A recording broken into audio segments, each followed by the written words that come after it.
Hi, everyone. My name is Eleni. I am the executive producer at Where Brains Meet Beauty podcast, and I'm so excited to welcome everyone to today's event, which is called Supporting Your Team Through 2020. So, like I mentioned, we're just going to be together for about a half hour, and you are welcomed and encouraged to submit questions through the chat function or through the Q&A function at the bottom of your screen. And we'll probably have time for one or two questions at the end of the event. And if we have questions submitted that we don't get time to answer, we'll make sure we get back to you through email after the event. We will send a follow-up email after this for anybody who's registered or attended so that they can receive a link to share with their friends, relearn the knowledge, and learn more about the podcast and future events in that as well. So without further ado, I'm going to introduce our panelists today. We have our host, Jody Katz. Hi. She's also the founder of Base Beauty Creative Agency. We have Dr. Ty Caldwell, co-founder of SheerShare. Hi, Ty. And we have Natasha Cornstein, the CEO of Blushington. So with that, I'll pass it over to you, Jody, to start the conversation. So I'm so excited that we came together today because before we actually opened up the event to our audience, we got to do a little business matchmaking, which is super cool to have Natasha and Ty finally meet. So I'm so glad we came together on this, and this topic has been on my mind quite a bit because at my agency, Base Beauty, and through the topics we cover on the podcast, human values are so important to me. I grew up in an industry that kind of felt really robotic, right? It was so corporate and robotic. And if you didn't die for your company and your emotions and your work hours, you weren't legitimate, right? So, having work-life balance and mental health be a focus of leadership is so important to me. And 2020 has tested this like crazy. This has always been part of my values, but now we get to put this to the test in new ways. So I'm so glad that you came together. So Ty Caldwell, co-founder of SheerShare, he's episode 30, joined by his wife and business partner, Courtney. So please listen to their episode. So that's back in the archive because Natasha, your episode is number 150. So you can see how many episodes you had in between. That's quite a library. I know, we pump them out. You have to give people what they want, right? And they want wisdom, right? We all crave wisdom. So before we dive into how Natasha and Ty are helping their teams and community through the stress of the pandemic, I just wanted to share some of the things we've been doing because I hope it inspires our audience to really help their team. So one of the things was just around stress and mindset. We started in the beginning, really being mindful of the fact that we're not brain surgeons here, we're marketers, and I didn't want my team to feel an ounce of stress about getting to work, right? So this whole idea of going into the office and going on the subway or getting an Uber, that's been erased from their minds. I told them, do not worry about it. I don't even know when this will be, and it's so far away that it's not even something to worry about. I just wanted them to be able to wake up and enjoy their day and do productive work. But some other things that we've done are guided meditations as a team, virtual meditations with Namaste New York. We adopted what we call mental health days. So once a month, every team member has basically the day off. Eleni assigns it based on their workload so that everyone can just sort of have a day to breathe and be normal. And this is the team's favorite thing to do. They love their mental health days. They really relish them. And I'm hoping that we can start a trend here because sometimes the weekend is just not enough. The pace is just so intense. Something else we've been doing, of course, we had Summer Fridays where the team really shuts off their email or tries to by 1:00, but we turn them into Fall Fridays because I noticed the team, really uses the time to not have any calls with clients, not be available, but they definitely need that time to catch up on their work and they really value that. So we've kept up on that. And then this, the systematic racism and the pain of confronting these realities and educating ourselves to create change has been, really meaningful experience for my team. And 2 members of our team took a virtual course with the King Center in Atlanta on eradicating racism. And then they're teaching the rest of the team what they've learned. So, that's meaningful in a different way. And then we do surprise and delights each month, cupcakes by mail or ring light by mail or just small deliveries to make them smile. And then for the summer, we gifted the kids of Base Beauty gift cards to buy like online camp activities. So these are just some of the things that we've been doing as a team just to support each other and like try to breathe because this is intense. The pace of work is intense and my team wants to do great work. And I think this is the only way to help them get there. So that's my little spiel. But I wanted to hear from our panelists, like what's been working for their teams, what's been the hardest. So Ty, let's start with you because like your team is your team internally, but then you have like all these professionals in your network, you know, thousands of people who are trying to navigate their new reality. Tell us what's been working for your cohort. Well, as far as, our tech team involved and myself, my wife, and, we are remote. So, this is what the pandemic caused everyone to do, just be remote. And being that we're technical, we have our engineers across the borders of the water. So they're in India, so they're in a different time zone. So, it's almost like you kind of have to live in two worlds. So where do you find time to sleep? But then you have this whole nother world of the community of stylists and, licensed professionals who are now dealing with a new normal. Now, we've been able to deal with so many different types of setbacks with the recession, Y2K, the downturn of the economy, and all these things kind of affect us, but nothing like the pandemic where it just shut the whole industry down as like the world. And so a lot of that had to do, again, with the mental health part of it, giving people an understanding of how they can navigate in this time of downtime. So we had to put out a lot of content, really create a whole nother lane for ourselves by showing them that we're on their side, creating content to build trust, to talk to them about while business are down, how are you going to come back, what that new normal looks like, giving them an understanding of how to get the PPP loan. So there were like so many stylists, so many licensed professionals that got turned down for the PPP loan. And we helped over 125 who were initially first turned down to actually get the loan. So that was exciting for us, but putting out that content, giving them something to look at, getting them excited and motivated about the new normal.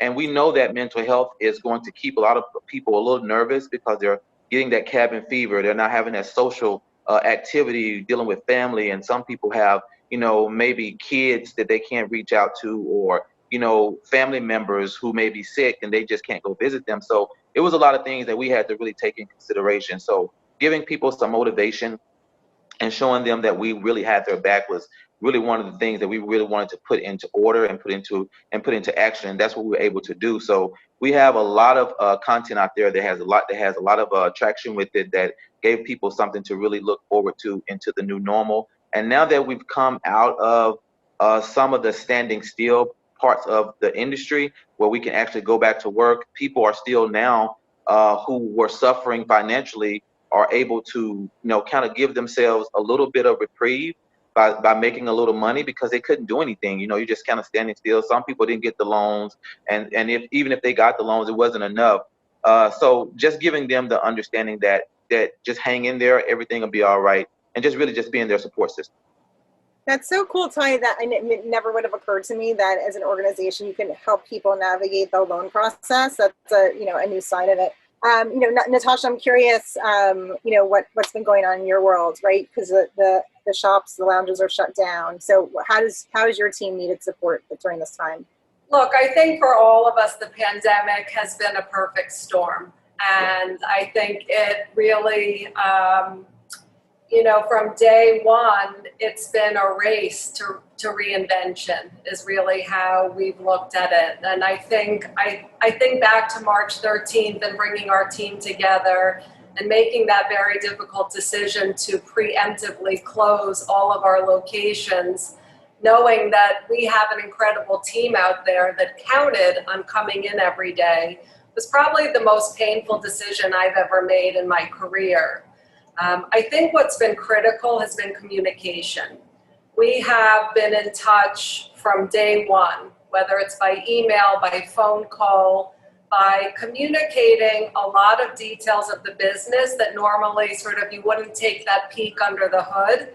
But this was a time to really join forces together for our team to know we're all in this together.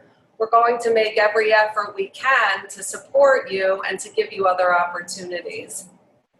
And what I can tell you, I think we're all sick of the word silver lining, but what I can tell you is that there's been this explosion of creativity.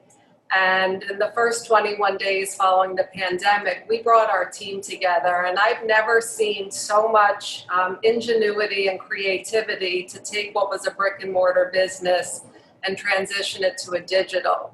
So I think as we lead our companies, one of the biggest opportunities out of the pandemic has been to open the door on new skills and new opportunity to say, look, you may have been a receptionist, but maybe you're incredible at social media, or you may have been an artist, but you're an incredible content creator. So it's been about the opportunity.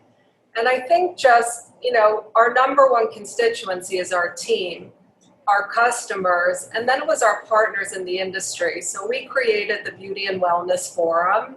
That was a real lifeline for us. We started by reaching out to about 20 other CEOs. They were competitors, they were friends, they were in wellness and health, and said, let's get in there together and figure out, to your point, Ty, the government funding, all of the employee and labor laws, dealing with landlords and leases, with vendors. That group grew to over 100 people, and we came together every week. So I think out of this has come a lot of creativity and a lot of hand-holding and supporting, whether you are a competitor or not. This has been a time to really come together. Natasha, that group was so helpful for me because I joined the session about talking to your landlord. Because when do I ever talk to my landlord? I talked to them once when I signed the lease, right? I didn't know how to have those conversations. So I didn't either. Really it was so helpful for me, and I was so happy that you organized that. So what's so interesting to me as the three of us are talking is I didn't plan this, but we're all in the service industry, right? So Natasha, your team is servicing in a makeup artistry way.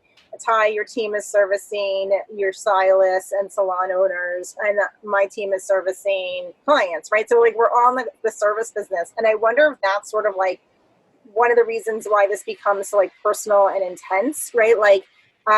Why our pace of work is so much more than it's ever been before, because we're not just working for ourselves, we're working for all of our clients, right? If I was a product brand, yeah, I guess I would be thinking about my customer, but in a different way than I think about my clients. Am I wrong in thinking that, Natasha? No, you're not. You're not wrong. No, you're not wrong in thinking that at all. I guess because people don't really understand that touch point every day comes from people in our industry. Whether it be us educating them, verbally, and them wanting to understand what the next step is how to take care of their hair, how to take care of their skin, how to take care of anything that we're providing for them. They have to go home and now take what we have given them as a service and the results to try to maintain that. So relationships is a big part of our industry, whether it comes from our team first, in-house, then our customers second, the vendors, the distributors, the people that help us stay alive and keep us really growing and keep us really focused on our art and creativity of what we do every day. But it goes back again to everything that we do a part of this industry means the touch point comes through us first.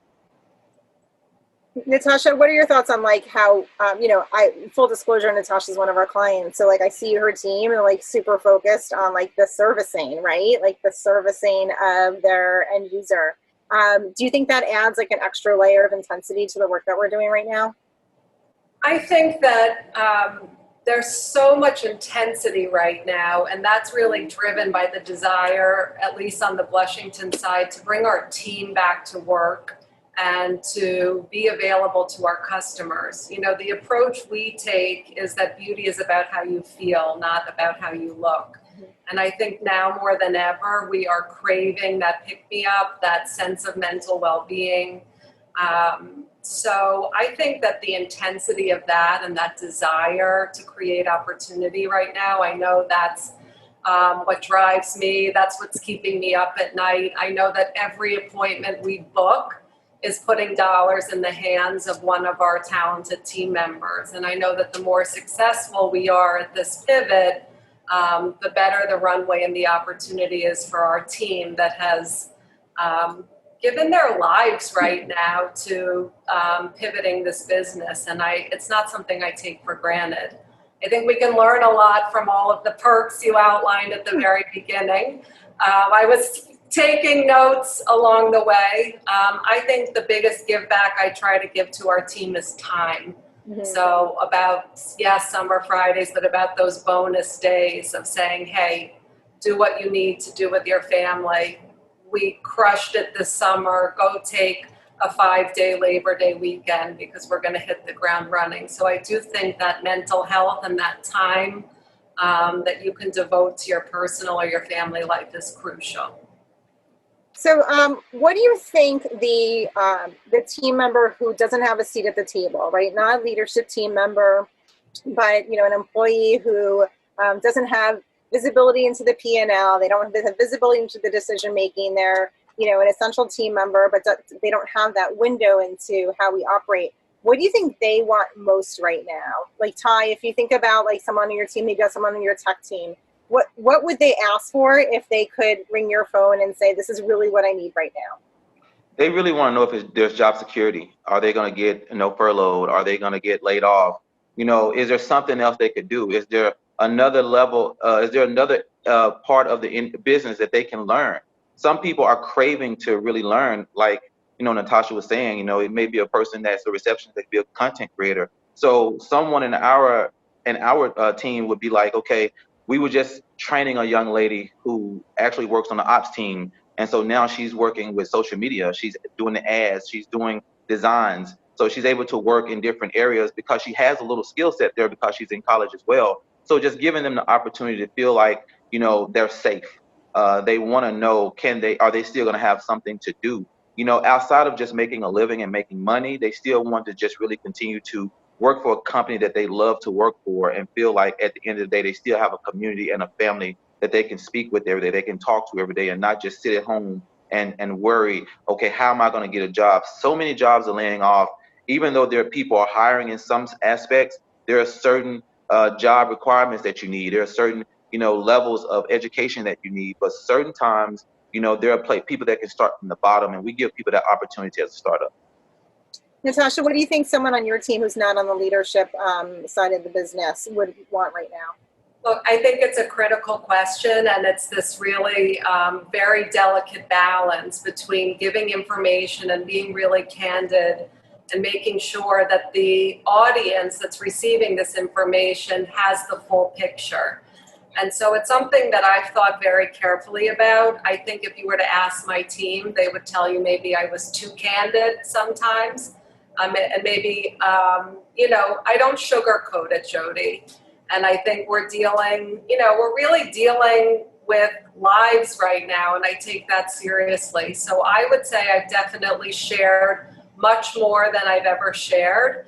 I personally called all 77 people we had to furlough against our lawyer's advice, who said send an email. I said I can't live with myself sending an email. Everyone has my personal cell phone number. I try to email regularly, both the good news and the bad news. It's a lot more fun, as I know you all know, to deliver good news. But I think it's been really critical. And I think that opening that door, and whether you are sitting in the executive team or you're at the store level without the visibility to the P&L, knowing that the door is open, I think has been really important right now, so that I'm fielding phone calls, DMs, emails, and I welcome that, because you have to stay close to your team in the field, again, now more than ever. I think it's something that I've learned along the way, and it's been, I think, a really great learning out of this for me. So, I will say this. Go ahead, Ty. I will say this, Jody. You know, even though I'm the CEO of ShearShare, I am a salon and barbershop owner for over 2 decades, and everything Natasha is saying is truly correct. You know, you have to go against conventional wisdom, and so you have to be up close and personal with your staff, up close and personal with your team, and just be honest. I think being honest in this industry is so needed, because we're regular everyday people with a creative mindset and creative artistry, unlike someone who works in an office. You know, I tell people all the time, when you walk into a salon, a barbershop, a spa, you know, you don't have to think about the corporate mindset. We're regular people. We want to be attended that way, but we just have a craft, we have a license, and we want to make sure we provide for you. So everything that Tasha is saying is totally correct, and going against unconventional wisdom and making your team feel safe because you're giving them the right information and you're being candid is so, you know, necessary, because if you don't do it, then you're going to kind of leave them in limbo. Okay, I love this. So I made a note in one of my therapy sessions of the things that I need right now too, because I want to talk about what we need as leaders. And Ty, it's the word you use, stability, right? Like, I want stability. I crave it. I actually need it, right? And I don't have it right now, right? Clients coming and going, clients going crazy or not going crazy, right? Like, it's so intense. So I wrote down stability, calm, rhythm, comfort, ease, and joy. So like, these are the things that I like meditate on. And I've learned tapping. Have you guys ever done tapping? No, I've never heard of it. Okay, so I'm going to add a link. Eleni will put the link to this. You say something that you're fearful of, and you like tap on all these points in your body that tie to your nervous system, and you repeat it. And it's such an incredible way to teach your nervous system that you're aware of this fear, and then you re-tap again and you say all the things you want. I want, I am stable. I am stable. So I might tap all day long, Jody. Well, that's the thing. Like, I just like sit at my desk and tap sometimes, because if my heart is racing because I have like 1,000 things to do in 1 hour and I can't get it all done, I'm trying to calm my nervous system down. So instead of like lying down to do a meditation, which I have to set time aside for, I could just tap for 2 minutes. So we'll include the link. Okay, but now let's talk about us as leaders. Ty, what do you need right now? Or like, what has Courtney said that she needs right now to help you guys in your own mental health and your own clarity and sense of calm? Just reality checks. First thing we want to make sure that we do every day is just be grateful. Be grateful for where we're at. So just that gratitude. The thought of that is just we're co-founders, so we always are grateful that we get up every day and we have each other. So just taking the time again to not overuse this, but meditate, pray, and look at life for where we're at, because we could always look at what we've lost. We can always look at what we want, but being grateful for what we have. And I think that attitude of gratitude kind of expounds itself and then multiplies itself to bring more to you. When you have something to believe in and you have something to reach for, whether it's something that is 2 years ahead of you or if it's 2 weeks ahead of you, at least you have something to strive for. So I think just having the attitude of gratitude, sometimes just really focusing on, where you are in your health, your mental health, your physical health, because your health right now is your wealth. And so most people are needing money. Most people are needing to pay their bills. Most people are behind. Most people are wanting to find a job. But where is your mental health? Does it have you down? Does it have your blood pressure up? Where is your mindset of, are you able to move? Are you able to go outside and walk, jog, ride a bike, whatever? So just being creative in those thoughts and giving each other the opportunity to just use that attitude of gratitude and being focused on the here and now. And then once we get to that point, start saying, what do we need to do to trigger the things that we really need to set our eyes on? What does the team need? What do we need? What can we do to grow? We're going through investors. We're going through an investment round right now. What do we need to do? So there's sometimes going to be moments of despair, but in those moments of despair, there's moments of thought. There's moments to where ideas come from. And I think that most people get in the space of where they want to be comfortable. I love to be uncomfortable to a fault, because it gives me the opportunity to think outside the box. And when I'm comfortable, I can't think about anything. I'm always thinking about what I have. And, it's been a really challenging, few months, but it's given us the opportunity to really grow. We've had the opportunity to hire people that have really taken some things off our plate. We need to hire more people to take things off our plate, but it's been giving us the opportunity to really think outside the box. So, yeah. Okay, Natasha, tell me, what do you need right now other than tapping? I think probably the biggest luxury is sleep. I mean, I would say I'm going to keep it super simple. I think that there's been stages to this pandemic time period, what I call the lockout, because we are literally locked out. But I think that there was a real sustained period of crisis, which can be mentally and physically exhausting. And I think that, I didn't do as good a job. It was sort of, again, that race I described, it was going from crisis to crisis. And I would say that I definitely had a little crash sort of end of July. So really having to regroup and understanding that, again, whether you're sitting in the chair behind the salon or you're poring over that P&L, to give that permission to take a break, it's not something that I give myself very often. So I think just getting a little sleep and being able to regroup. The one ritual that has gotten, I think, me through this time period, we take every Friday night to have a Shabbat celebration where all phones are off. There's no social media other than capturing and sharing the beauty of Shabbat, which we put out every Friday to our friends. But that coming together and regrouping has been sort of food for the soul during this time period. Sleep is so important to me. When I need to sleep, and everyone in the house knows it. Are you a good sleeper? I'm a light sleeper. But when I'm tired, it's over, like lights out, I'm done. And it's one of the things I really value the most, and I defend it, right? Very aggressively if someone's trying to impede on it. Now my kids are older, so they they don't really want me around, so it's easier for me to find it now. But it is one of the things that I know makes me feel more whole. And the days that the elixir of life. Yeah, I sent Eleni an email the other day. I'm like, I only slept 2 hours, and I was sending crazy emails. It's like my brain won't think, But then with the days that I don't sleep well, when I have this all these anxieties and fears in my head, I know I'm going to sleep great the next night, and that's how I kind of reframe it. The next night's sleep is going to be amazing. I am so grateful for your feedback and your wisdom, folks. We don't have any time for questions because our conversation went so long, but we will send out an email with some of these top tips. I just wrote down the gift of time that Natasha said, and your health as well, that Ty said, and we'll share some other tidbits with our fans as well. Thank you all for your time. Thank you so much, Ty. An honor to meet you. I followed your business, and hope we can connect after this. The pleasure is mine. Ty@shareshare.com. Okay. Bye, everybody. Thank you. Thank you, Jody. Thank you, Elaine. Bye. Bye.